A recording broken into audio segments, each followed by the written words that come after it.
ಪಿಡಿಒಗಳಿಗೂ ಕೂಡ GPS fix. Panchayat ನೌಕರರ ಕಳ್ಳಾಟಕ್ಕಿನ್ನು ಮೂಗುದಾರ ಬಿದ್ದಾಯಿತು. ಗ್ರಾಮ ಪಂಚಾಯಿತಿಗಳಲ್ಲಿ ಇನ್ಮೇಲೆ ಪಿಡಿಒಗಳ ಅಂಧಾ ದರ್ಬಾರ್ ನಡೆಯೋದಿಲ್ಲ. ಕೆಲಸದ ನೆಪ ಹೇಳಿ ಕಚೇರಿಯಿಂದ ಕಾಲ್ಕಿತ್ತರೆ ತಕ್ಷಣ ಸಿಕ್ಕಿ ಬೀಳೋದು ಗ್ಯಾರಂಟಿ.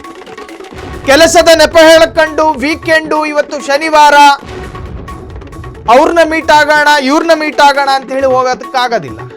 ಸಾರ್ವಜನಿಕರ ಕೆಲಸ ಮಾಡದೆ ಎಸ್ಕೇಪ್ ಆಗುವವರಿಗೆ ಕಾದಿದೆ ಶಾಕು. ಚಲನವಲನ ಪುಸ್ತಕದಲ್ಲಿ ಸುಳ್ಳು ಮಾಹಿತಿ ನೀಡಿದ್ರೆ ಮುಗಿಯಿತು ಕಥೆ. ಅಂಗನವಾಡಿ ಕಾರ್ಯಕರ್ತರಂತೆ ಅಧಿಕಾರಿಗಳಿಗೂ ಲೊಕೇಶನ್ ಟ್ರ್ಯಾಕಿಂಗ್ ಮಾಡಲಾಗುತ್ತೆ. ಬಯೋಮೆಟ್ರಿಕ್ ಹಾಜರಾತಿ ಇಲ್ಲದಿದ್ರೆ ಪಂಚಾಯಿತಿ ನೌಕರರಿಗೆ ಸಂಬಳ ಕಟ್ ಆಗುತ್ತೆ, LOP ಬೀಳುತ್ತೆ, ಲಾಸ್ ಆಫ್ ಪೇ.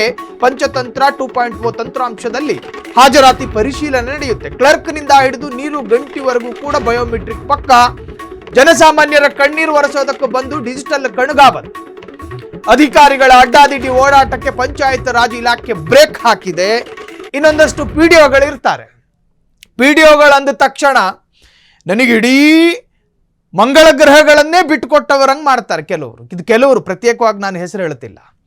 ಇಡೀ ಚಂದ್ರಗ್ರಹವನ್ನೇ ಕೈ ಕೊಟ್ಟವರಂಗೆ, ಚಂದ್ರಲೋಕನೇ ಕೈಯಲ್ಲಿದೆ ಅನ್ನೋ ಥರ ಪಿಡಿಒಗಳು ಎದೆ ಮುಂದಿರ್ತವೆ, ಮುಖ ಗಂಟಾಕೊಂಡಿರ್ತಾರೆ. ಸಾರ್ವಜನಿಕರು ತಮ್ಮ ತಮ್ಮ ಅಹವಾಲುಗಳನ್ನು ಹೇಳ್ಕೊಳ್ಳೋದಕ್ಕೆ ಬಂದಿರ್ತಾರೆ ನೋಡಿ. ಏನು ಒಳ್ಳೆ ಬಾರ್ಡರಲ್ಲಿ ಯೋಧರು ನಿಂತ್ಕೊಂಡಿರ್ತಾರೆ, ಮುಖ ಗಂಟಾಕೊಂಡು. ತನ್ನ ವೈಯಕ್ತಿಕ ಕೆಲಸಗಳನ್ನು ಮಾಡ್ತಾ ಇರ್ತಾನೆ, ಜನರು ಅವರ ಅಹವಾಲು ಹೇಳ್ಕೊಂಡು ಅಲ್ಲೇ ಬಾಕಿ.